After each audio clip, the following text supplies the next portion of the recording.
दोस्तों, आप सभी का इस कहानी के दूसरे भाग में स्वागत है। प्लीज़ कहानी अच्छी लगी हो तो लाइक और चैनल को सब्सक्राइब ज़रूर करना आप लोग।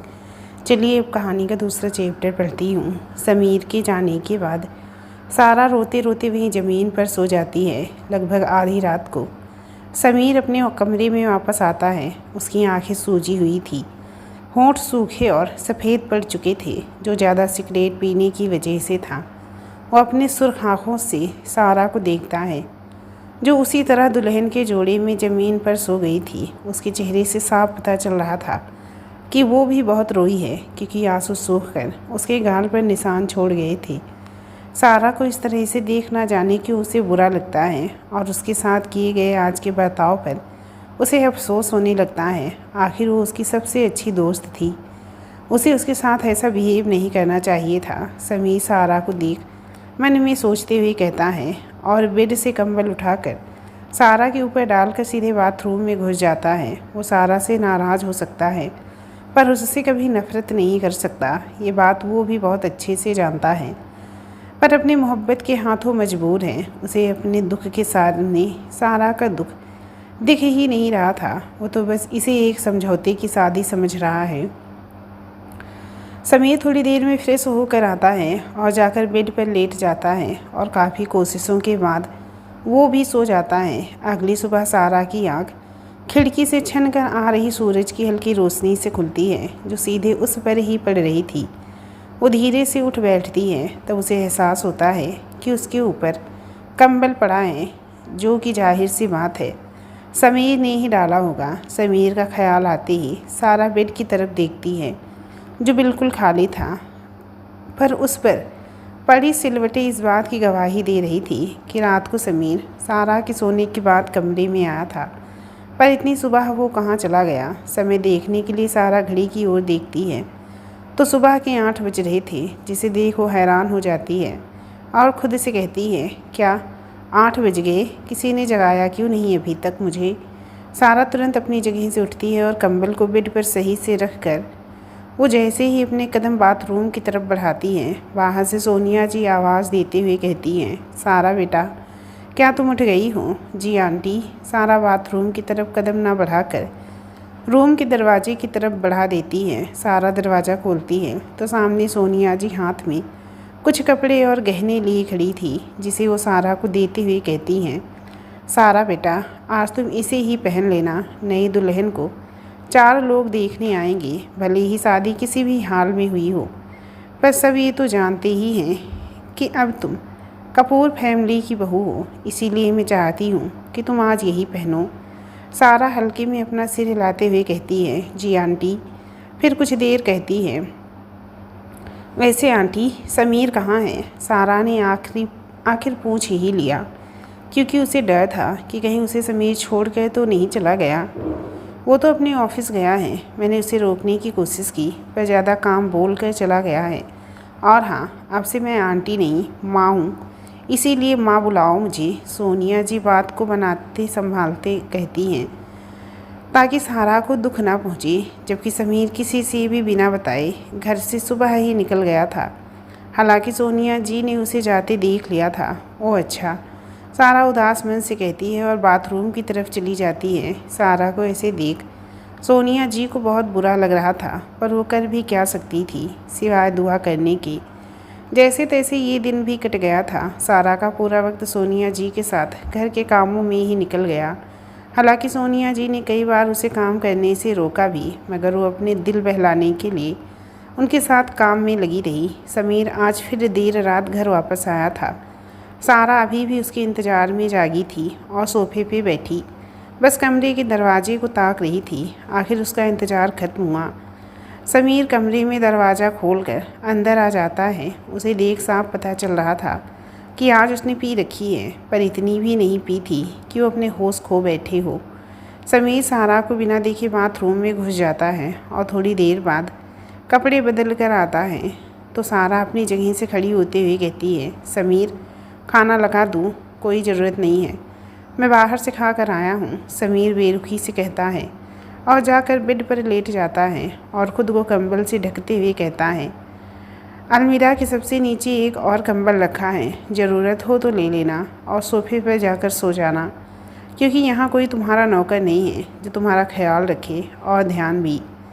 कह समीर अपनी आंखें बंद कर लेता है। सारा समीर को एक दुखी मुस्कान से देखती है और कहती है, जब इतनी फिक्र है तो फिर इतनी बेरुखी क्यों? सारा के इस सवाल का समीर की तरफ से कोई जवाब नहीं आता, क्योंकि वो हल्के नशे में था और बेड पे लेटते ही सो गया था। समीर की तरफ से कोई जवाब ना पाकर अलमीरा से कंबल निकाल लेती है और जाकर सोफे पे लेट जाती है। वो समीर के चेहरे को तब तक देखती रहती है जब तक कि उसे खुद नींद नहीं आ जाती।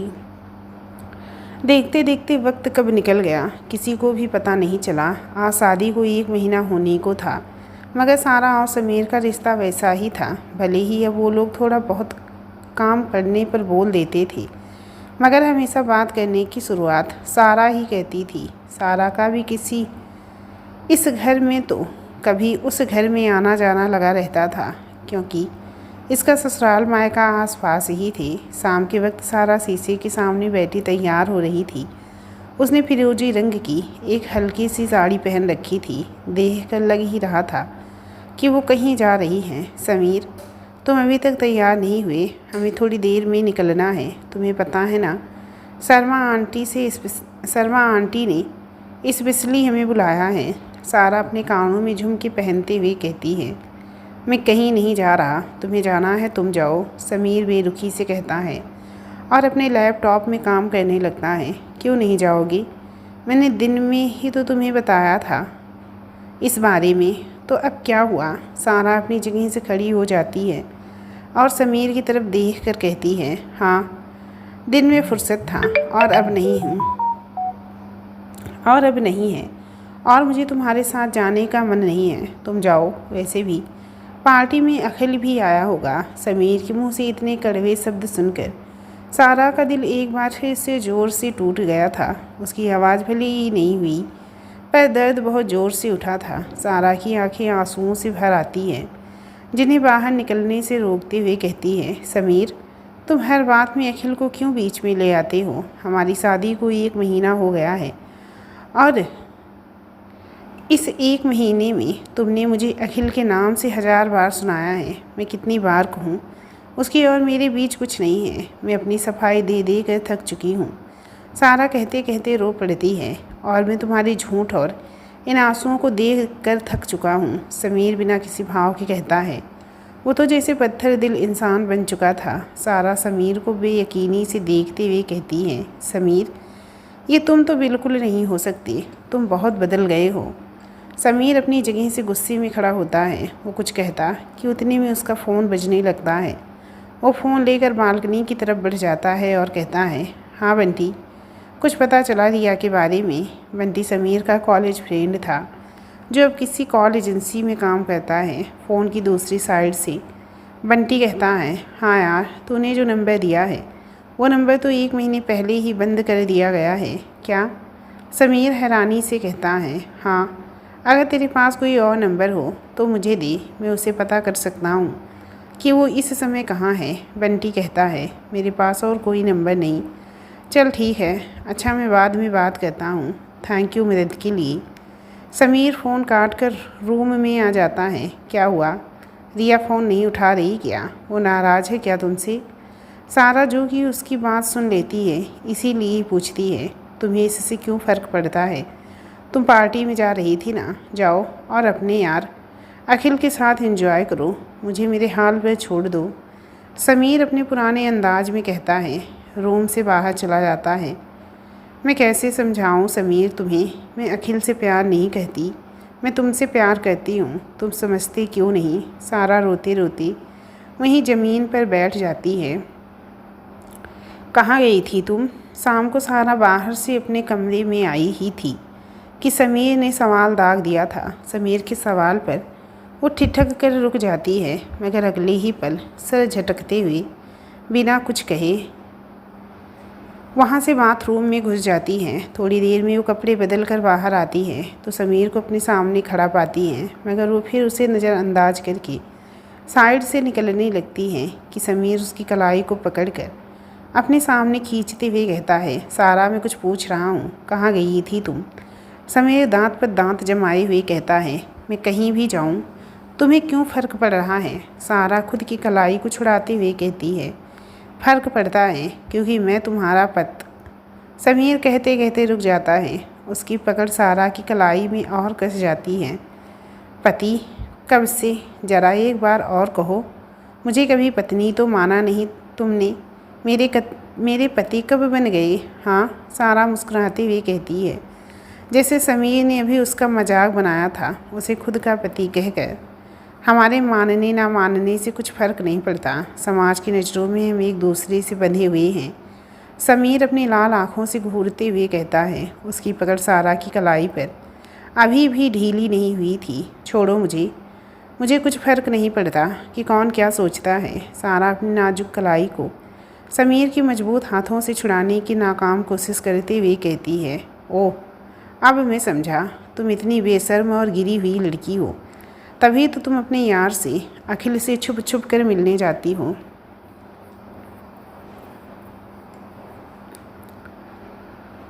वो तो आज इत्तेफाक से मैं उसी रेस्टोरेंट पहुंच गया था जहां तुम दोनों थे, नहीं तो मैं तुम्हारा असली चेहरा कभी देख ही नहीं पाता। सारा, मैंने कभी सोचा नहीं था कि तुम भी बाकी लड़कियों की तरह किरदार से गिरी हुई होगी। शादी के बाद भी गैर मर्द से मिलने जाती हो। समीर के शब्द इतने कड़वे थे कि सारा का दिल 100 दफ़ा टूट गया था, जिसकी आवाज़ उसके सिवा किसी को नहीं सुनाई दे रही थी। आंखें आंसुओं से भर जाती हैं। वो समीर को बेयकीनी से देखने लगती हैं, क्योंकि उसने कभी नहीं सोचा था कि समीर उस पर ऐसे इल्ज़ाम लगाएगा। वो तो उसे बचपन से जानता था। आखिर तुम कहना क्या चाहते हो समीर? क्या मैं तुम्हें बच्चलन लगती हूँ? सारा आंखों में आंसू ले हिम्मत जुटा कर कहती है, हाँ, क्योंकि शादी के बाद तुम अपने पुराने यार से मिलोगी तो तुम उससे सिर्फ बातें तो नहीं करती होगी ना जाने क्या क्या की।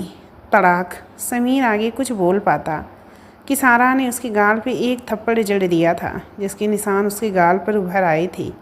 एक पल के लिए तो वहाँ का माहौल तो जैसे थम सा गया था। समीर अपने गाल पर हाथ रखे उसे बेयकीनी से देखने लगता है। तुम अपने आप को समझते क्या हो? हाँ, जो इल्ज़ाम तुम मुझ पर लगा रहे हो, मैं चाहूँ तो वो तुम पर हर शाम और सुबह लगा सकती हूँ। तुम भी तो शादीशुदा होकर किसी और लड़की के पीछे भाग रहे हो, जबकि आज 2 महीने होने वाला है। उसका कुछ पता नहीं, सोते जागते उसी का ख्याल रहता है तुम्हें। यहाँ तक कि सपनों में भी रिया करते हो, जबकि इस रूम में तुम्हारी एक पत्नी भी रहती है। क्या तुम्हें उसकी खबर भी है? लड़कियों के ऊपर तुम मर्दों को उंगली उठाने में थोड़ा भी वक्त नहीं लगता ना? पर कभी खुद को देखा है? तुम्हारा किरदार भी दूध का धुला नहीं है, और तुम ये सब इसीलिए कर रहे हो ताकि मैं तुम्हें छोड़ दूँ, है ना? तो ठीक है, जाओ अपनी रिया के पास, अगर वो मिल जाए तो, क्योंकि मुझे पता है वो अब तुम्हारी ज़िंदगी में कभी नहीं आएगी। रहेगी तो उसकी यादें और तुम्हारी बेवकूफ़ियाँ। और अगर जी सकते हो इनके साथ तो मेरी दुआ है कि तुम खुश रहो। मैं तुम्हें डिवोर्स दे रही हूँ, क्योंकि मैं सब बर्दाश्त कर सकती हूँ, अपने कैरेक्टर पर उंगली नहीं। और रही बात अखिल की, तो वो भी मुझे इत्तेफाक से मिला था आज। सारा एक बार में सब कुछ कहकर दम लेती है और रोते रोते वहीं ज़मीन पर बैठ जाती है। समीर की पकड़ अब उसकी कलाई से ढीली हो जाती है। समीर तो मानो अब बुत बन चुका था, पर सारा के चुप होते ही वो अपने होशो हवास में आता है और कहता है, क्या मतलब है तुम्हारा कि रिया मुझे कभी नहीं मिलेगी? सारा रोते रोते चुप हो जाती है और अपनी हिचकियों को संभालते हुए खड़ी होकर कहती है, देखा, अभी भी तुम मेरी तमाम बातों को एक साइड रख कर रिया पर ही फोकस कर रहे हो। अब मैं इसे क्या समझूं और तुम्हें कौन से नाम से नवाजूं? बेहतर तो यही होगा कि तुम्हें सब कुछ खुद ही पता चले। सारा कहकर वहाँ से एक पल नहीं रुकती और रूम से बाहर निकल कर छत पर चली जाती है। समीर वहीं का वहीं खड़ा रह जाता है। उसे अब अपनी गलती का एहसास होता है। आखिर सारा ने गलती ही क्या कहा है? अगर मैं शादीशुदा होकर किसी और लड़की के पीछे भाग रहा हूँ तो मैं भी एक गिरा हुआ इंसान हूँ। पर मैंने तो ये कभी नहीं सोचा था कि सारा मुझे तलाक दे। समीर सोचते हुए अपने जेब से एक सिगरेट निकाल कर बालकनी की तरफ चला जाता है और उसके कस पे कस खींचने लगता है। सारा छत पर आकर एक कोने में बैठ जाती है और बेतहासा आवाज़ के साथ रोने लगती है, जो अपना सारा दर्द निकाल देना चाहती थी। कमबख्त ये दिल अब भी नहीं मानता तुम्हारी बेईमानियाँ। मैं इसे समझाने के लिए सारी हदें पार कर गई। हमारी दुआएं तो कबूल होते होते रह गई, जैसे किसी पत्थर के सामने फरियाद की गई।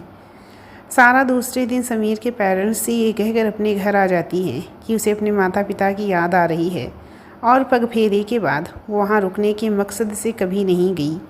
हाँ, दिन में 2-4 बार वो आती थी, पर कभी रात नहीं रुकी। सलोनी जी ने उसे जाने से नहीं रोका था, क्योंकि वो कहीं ना कहीं जानती थी कि इतने महीनों के बाद भी अभी सारा और समीर के बीच कुछ ठीक नहीं हुआ। इस तरह में अगर वो अपने माता पिता से मिलेगी तो थोड़ा उसका भी दिल बहल जाएगा। इसीलिए ज़्यादा सवाल जवाब ना करके उन्होंने सारा को जाने दिया था। सारा को गए 2 दिन हो गए थे, पर समीर ने ना तो उसके जाने का पूछा किसी से, और वो कब तक आएगी इसके बारे में भी जानने तक की कोशिश नहीं की। वो बस रिया की तलाश में अभी भी भटक रहा था। इधर सारा ना जी रही थी ना मर रही थी। समीर का बेरुखापन उसे जीने नहीं दे रहा था, और समीर के लिए उसका प्यार उसे मरने नहीं दे रहा था। वो तो अपने में फंस कर रह गई थी। उसने 2 दिन समीर को और वक्त दिया, शायद झूठी के लिए ही वो उसे मनाने आएगा, मगर वो नहीं आया। सारा के सब्र का बांध भी अब टूट जाता है, और अगले दिन वो डिवोर्स पेपर समीर के घर पहुंचा देती है, जिसमें साफ साफ लिखा था वो अपनी मर्जी से ये तलाक ले रही है। इसके डैड और मॉम ने उसे बहुत समझाया, पर वो उनकी एक नहीं सुनी, और समीर को खुद से आज़ाद करने के लिए ठान लिया था। सुबह सुबह गेट से वो लिफाफा सोनिया जी लेती हैं और खोल कर जैसे पढ़ती हैं। उनकी हैरानी का कोई ठिकाना नहीं रहता। सोनिया जी को इतना हैरान परेशान सा उस कागज़ को खोलता देख सुरेश जी कहते हैं, क्या है इसमें, तुम्हें इतनी परेशान क्यों हो गई? ये क्या है समीर? सोनिया जी पेपर्स को समीर के सामने पटकते हुए कहती हैं, जो डाइनिंग टेबल पर बैठा नाश्ता कर रहा था। समीर एक नज़र सोनिया जी को देखता है, फिर उन कागज़ को उठाकर पढ़ता है, तो उसकी भी हैरानी का कोई ठिकाना नहीं था कि सारा इतनी जल्दी डिवोर्स पेपर भेज देगी। अरे है क्या इसमें, जो सब इतने हैरान और परेशान हुए जा रहे हैं? सुरेश जी समीर के हाथों से वो पेपर लेते हुए कहते हैं, क्या ये क्या है? सारा तुम्हें डिवोर्स दे रही है, वो भी अपनी मर्जी से। मैं मान ही नहीं सकती। तुमने कुछ किया होगा। सुरेश जी समीर को घूरते हुए कहते हैं, हाँ हाँ, सब मैंने ही तो किया है। क्या मैंने कहा था कि मेरी शादी उससे करवाओ? मैंने पहले ही कहा था कि मैं किसी और से प्यार करता हूँ। अब वो अपनी मर्जी से मुझे तलाक दे रही है, तो इसमें मैं क्या करूँ? हर बार मैं ही तो गलत होता हूँ। समीर अपनी आधा अधूरा नाश्ता छोड़कर उठ जाता है और गुस्से में कार की चाबी उठाकर घर से निकल जाता है। समीर बेटा, अरे समीर सुनो तो, तुम्हारे डैड का वो मतलब नहीं था। पीछे से सोनिया जी उसे रोकने की लाख कोशिश करती हैं, पर वो नहीं रुका और चला गया। सोनिया जी उदासी और लाचारी से सुरेश जी को देख के कहती हैं, आपको ये नहीं करना चाहिए था। आखिर गलती हमारी ही है। सब कुछ जानते हुए भी हमने सारा की शादी इससे करा दी, और समीर की ज़िंदगी तो हमने ख़राब कर ही दी थी, साथ में इस मासूम सारा की भी ज़िंदगी ख़राब कर दी। गलती हमारी है, मैं मानता हूँ, लेकिन जब उसकी शादी हो गई है तो इस लड़की को भूल क्यों नहीं जाता? अब देखो ये डिवोर्स पेपर, इनका क्या करें? हाँ, सुरेश जी थोड़ा गुस्से में कहते हैं, हमें सारा से बात करके उसे समझाना चाहिए। आखिर वो हमारी बेटी जैसी है, वो हमारी बात को समझेगी। सोनिया जी सुरेश जी के कंधे को सहलाते हुए कहती हैं, ताकि वो थोड़ा रिलैक्स फील करें। डैड, आप मुझे समझाने की कोशिश करें। अब मैं अपने फैसले से पीछे नहीं हटूंगी, सारा सुरेश जी से कहती है, जो सोनिया जी के साथ उसे समझाने आया था। तो क्या तुम डिवोर्स लेने के बाद मुझे डैड कहना भी बंद कर दोगी? हाँ, मेरी तो कोई बेटी भी नहीं, सुरेश जी उदास होते हुए कहते हैं।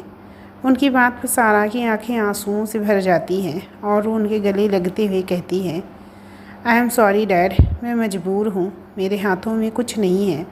समीर मेरे साथ खुश नहीं है, इसीलिए मैं उसे छोड़कर जा रही हूँ, ताकि वो खुश रह सके। पर मुझे नहीं लगता कि समीर की ज़िंदगी में कभी खुशियाँ मिलेंगी, क्योंकि सारा को उसने अब खो दिया है और रिया कभी वापस उसकी ज़िंदगी में नहीं आएगी। सारा सुरेश जी के गले लगे लगे कहती है, हमें रिया से कुछ लेना देना नहीं। समीर की ज़िंदगी में सारा भी खुशियाँ और समीर की ज़िंदगी में सारा भी आएगी और खुशियाँ भी। सुरेश जी सारा को अपने से थोड़ा दूर करके उसके सिर को सहलाते हुए कहते हैं। सुरेश जी की बात पर सभी उन्हें हैरानी से देखने लगते हैं और राहुल जी कहते हैं, अब तुम्हारे दिमाग में क्या चल रहा है? एक प्लान है मेरे पास, समीर को ये एहसास कराने के लिए कि सारा के बिना वो नहीं रह सकता। कैसा प्लान डैड? सारा अपनी आंखों में चमक ली हुई कहती है, आखिर समीर उसका पहला प्यार था, वो उसके लिए कुछ भी कर सकती थी, पर समीर ने जो इल्ज़ाम उसके किरदार पर लगाए थे वो उसका बदला सूद समेत लेगी। जब समीर पूरे तरीके से उसका हो जाएगा। बहुत बेरुखी सही है तुम्हारी, तैयार रहना मेरे हमसफ़र, क्योंकि तुम्हें तड़पाने की बारी है हमारी। सुरेश जी सभी से अपने प्लान के बारे में बताते हैं, जिसे सुनकर सभी के चेहरे पर खुशी की लहर दौड़ जाती है।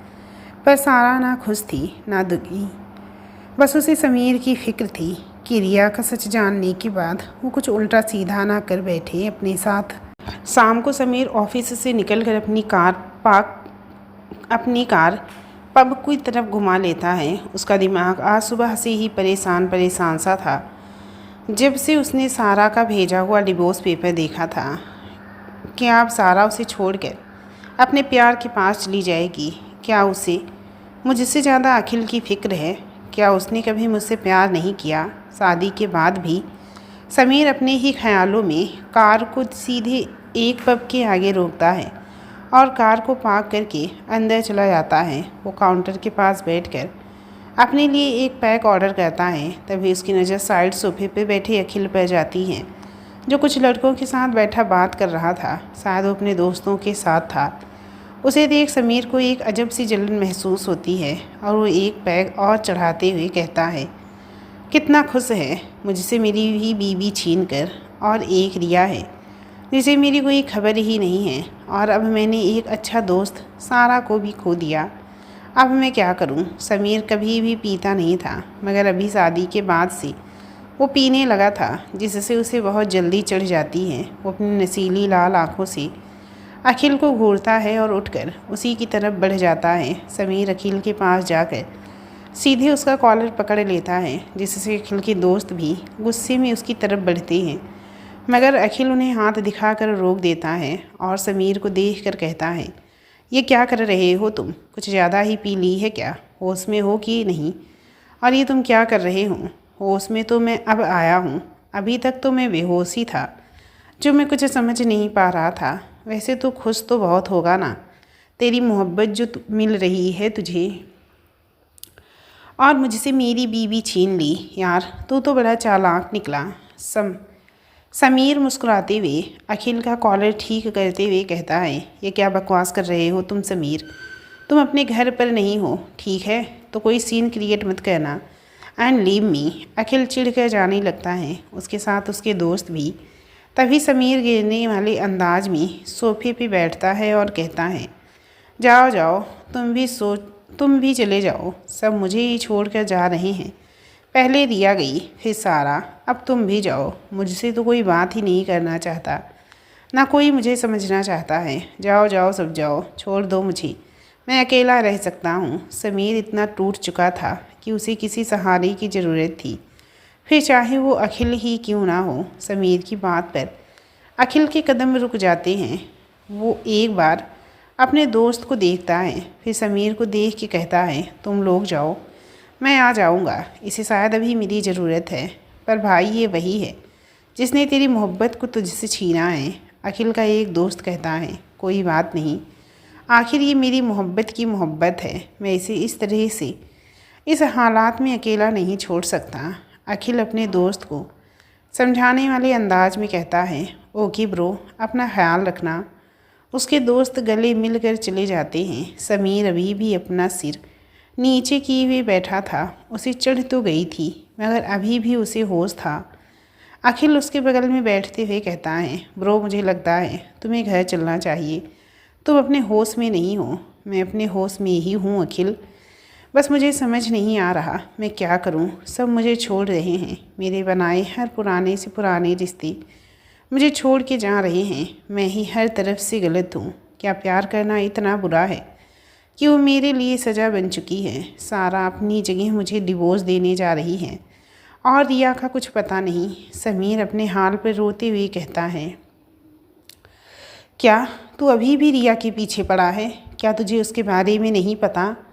अखिल सवालिया नज़रों से देख के कहता है। समीर अपनी नज़रें उठाकर अखिल को देख के कहता है, क्या क्या हुआ उसे?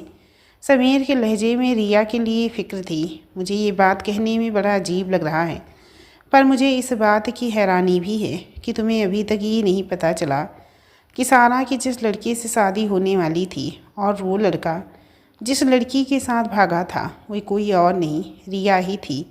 समीर अफसोस जताते हुए कहता है, क्या? लेकिन कैसे? वो तो मुझसे प्यार करती थी। तुमने कुछ गलत सुना होगा। समीर चटक कर अपनी जगह से खड़ा हो जाता है। उसका नशा एक पल में गायब हो जाता है।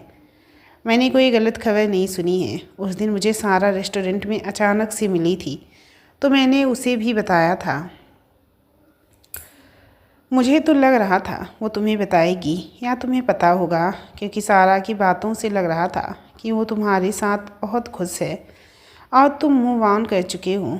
पर ये क्या, सारा तुम्हें तलाक दे रही है? पर क्यों? समीर बेयकीनी से पूछता है। अखिल की बात पर समीर को सारा की कही हर बात याद आ जाती है कि जाओ अपनी रिया के पास, अगर वो मिल जाए तो। मगर जब उसे सब पता चला था तो उसने मुझे बताया क्यों नहीं? मैं जिस लड़की के पीछे पागलों की तरह पड़ा था उसने तो मुझसे कभी प्यार ही नहीं किया। मैं तो उसके लिए महज एक खिलौना था जिसे उसने जिसे उसने इस्तेमाल करके फेंक दिया। ये सब सोचते हुए समीर का सिर फटा जा रहा था। एक बार फिर वो बेजान सा आंखों में आंसू लिए सोफे पे बैठ जाता है। समीर बेजान सा बैठा था। उसके दिमाग में अब सारी बातें किसी फिल्मी रील की तरह चल रही थी कि किस तरह रिया का फ़ोन बिजी आता था और पूछने पर वो दोस्त का नाम देकर टाल देती थी और मैं बेवकूफ़ों की तरह यकीन कर लेता था, जबकि मैं उसके लिए बस उसका टाइम पास था। मैं ही बस उसके लिए पागल था। अखिल उसके कंधे पे हाथ रखते हुए कहता है, समीर यू आर लकी यार। तुम्हारी बीवी सारा है जो तुमसे बहुत प्यार करती है और वो तुम्हारे लिए कुछ भी कर सकती है। यहाँ तक कि उसने कभी तुम्हारे सिवा किसी और के बारे में सोचा तक नहीं, मेरे बारे में भी नहीं। तुम्हें नहीं लगता तुम्हें रिया को भूल कर सारा के साथ अपना रिश्ता आगे बढ़ाना चाहिए? अखिल समीर को समझाने वाले अंदाज में कहता है, सारा मुझसे प्यार करती है तो वो मुझे कभी डिवोर्स देने की बात ना कहती। वो तुमसे प्यार करती है। समीर अपनी लाल और सूजी आंखों से अखिल को निहारते हुए कहता है। उसकी आंखों में एक दर्द और सूनापन था। नहीं, तुम गलत हो। सारा ने मुझसे कभी प्यार नहीं किया। उसने हमेशा तुमसे प्यार किया है। जब उसकी शादी टूटी थी उस दिन भी बस वो तुम्हें ही देख रही थी कि इस मुश्किल वक्त में तुम्हें उसका हाथ थामो। उसकी आंखों में मेरे लिए चाहत थी ही नहीं तो मैं किसी का इंतज़ार ना करता और उसी दिन उसे अपना बना लेता। पर शायद वो मेरे साथ कभी खुश ना रह पाती। और अगर वो तुम्हें डिवोर्स दे रही है तो ज़रूर तुमने उसे बहुत हर्ट किया होगा। यार वो एक बहुत अच्छी लड़की है और मैं उसे हमेशा खुश देखना चाहता हूँ, भले ही वो तुम्हारे साथ ही क्यों ना रहे। अखिल कहता है, तुम सारा से प्यार करते हो ना, तो फिर क्यों उसे किसी और के साथ जाने दे रहे हो? समीर कहता है, ज़रूरी नहीं मोहब्बत हासिल करके ही जताया जाए। कभी कभी मोहब्बत को खुश देख कर भी ज़िंदगी मुकम्मल हो जाती है। अखिल की आंखों में एक दर्द और खालीपन था, मगर वो सच में चाहता था कि सारा को उसकी मोहब्बत मिल जाए। हाँ, मैं क्यों नहीं समझ पाया सारा को, उसके प्यार को। मैं क्यों रिया के धोखे में फंसता रहा। मुझसे बड़ा बेवकूफ़ कोई हो ही नहीं सकता।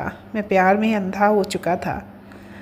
मुझ में सच्चे प्यार को पहचानने में इतनी बड़ी गलती कैसे हो सकती है? कैसे? समीर अपने मुंह पे दोनों हाथ रख कर रोते हुए कहता है, तुम्हें पता है समीर, जब मैंने फेयर बिल वाले दिन सारा को अपने दिल की बात कही थी तो उसने मुझसे क्या कहा था। समीर अखिल को गंभीरता से देखने लगता है। फ्लैशबैक। हे सारा, किसका इंतज़ार कर रही हो? कहो तो मैं तुम्हें घर ड्रॉप कर देता हूँ। काफ़ी वक्त हो गया है। तुम्हें यहाँ अकेले रुकना ठीक नहीं होगा। अखिल कॉलेज से निकलते वक्त सारा को रोड किनारे खड़ी देखता है तो उसके पास जाकर पूछता है। अब तक अखिल और सारा के बीच काफ़ी अच्छी दोस्ती हो गई थी, जिससे सारा उसे मना ना कर सकी और उसके साथ जाने के लिए तैयार हो गई। समीर का इंतज़ार कर रही थी क्या? अखिल बाइक ड्राइव करते हुए पूछता है। हाँ, पर शायद वो जा चुका है। सारा उदास सी कहती है। हाँ शायद। मैंने उसे रिया के साथ देखा था कॉलेज ख़त्म होने के बाद। अखिल सारा के गोरे और उदास से मुखड़े को साइड मिरर में निहारते हुए कहता है। एक शब्द के जवाब के साथ सारा चुप हो जाती है। तभी अखिल फिर कहता है। क्या हुआ? आज तुम इतनी उदास क्यों हो? अखिल को सारा का उदास और खामोश होना बिल्कुल भी पसंद नहीं आ रहा था। कुछ नहीं, बस एग्ज़ाम पास हैं तो बस उसी की टेंशन है। सारा बात को टालने वाले अंदाज में कहती है। पर मुझे नहीं लग रहा कि तुम एग्ज़ाम की वजह से इतनी उदास और परेशान हो। अगर कोई दिक्कत है तो तुम मुझे बता सकती हो। अखिल जानता था कि सारा समीर की वजह से उदास है, पर वो इसके मुंह से सुनना चाहता था। थैंक यू, बट तुम परेशान ना हो, सब ठीक है, सारा कहती है।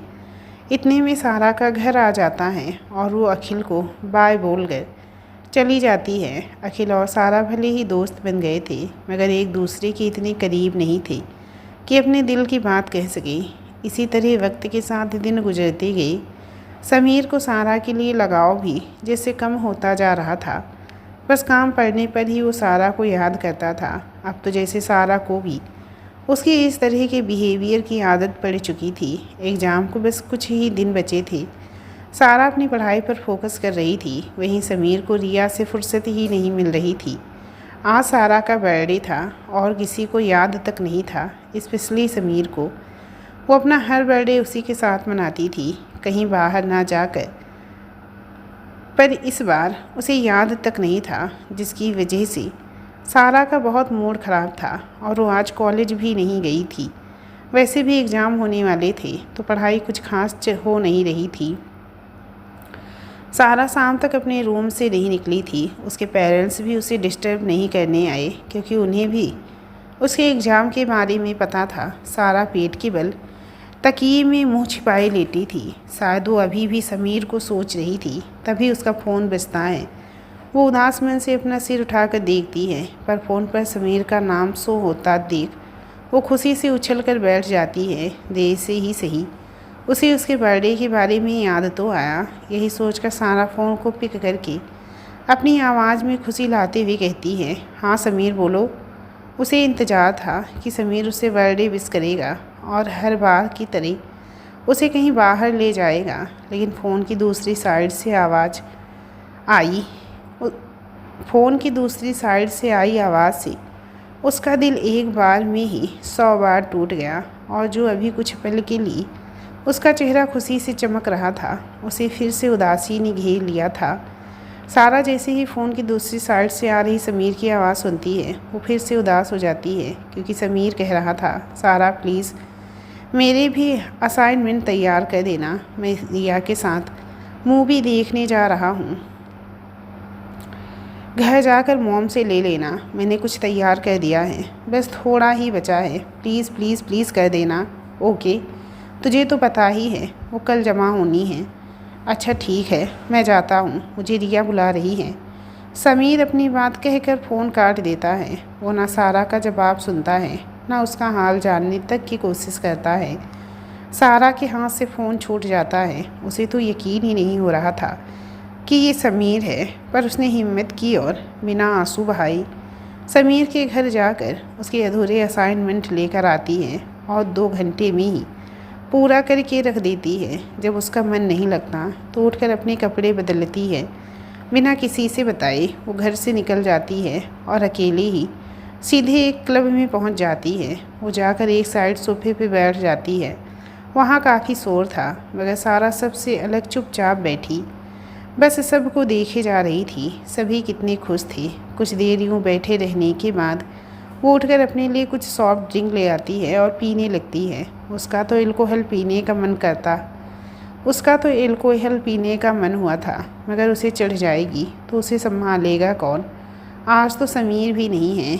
हे देख वो लड़की, चल मज़े लेते हैं। लगता है अकेले ही है।